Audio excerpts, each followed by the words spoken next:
அடுத்ததாக பார்க்கக்கூடிய ராசி மிதுன ராசிக்காரர். ஆஞ்சநேயா ஆஞ்சநேயா என்று சரணாகதி அடைவதும், நரம்பு சம்பந்தப்பட்ட உபத்திரம், கண்ணு சம்பந்தப்பட்ட உபத்திரம், ப்ரெஷர் சம்பந்தப்பட்ட உபத்திரத்தில் கவனம். இதயத்தில் ஏற்கனவே பாதிப்பு இருப்பவர்கள் மருந்துகளையும் மாத்திரைகளையும் மருத்துவத்தில் ஒரு முறை பரிசோதனை செய்து கொள்வது நன்மை.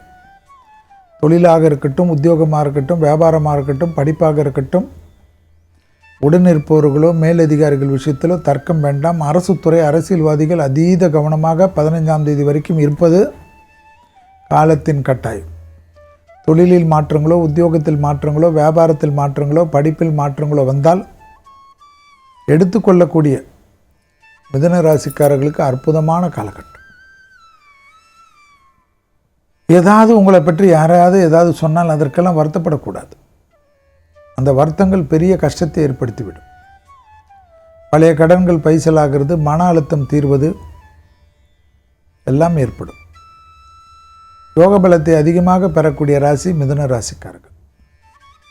தொழில் ரீதியாக, உத்தியோக ரீதியாக இழுபறியாக இருந்த சிக்கல்களை தீர்த்து கொள்வது பெரிய சந்தோஷத்தையும் பெரிய ஆனந்தத்தையும் ஏற்படுத்தி கொடுக்கும்.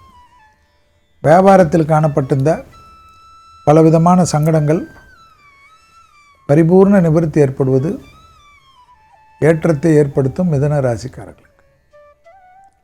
மிதுன ராசிக்காரர்களுக்கு கண்டிப்பாக எல்லாவற்றிலும் கொஞ்சம் அமைதி காப்பதும், பதட்டம் இல்லாமல் இருப்பதும் மன மகிழ்ச்சியை தரும்.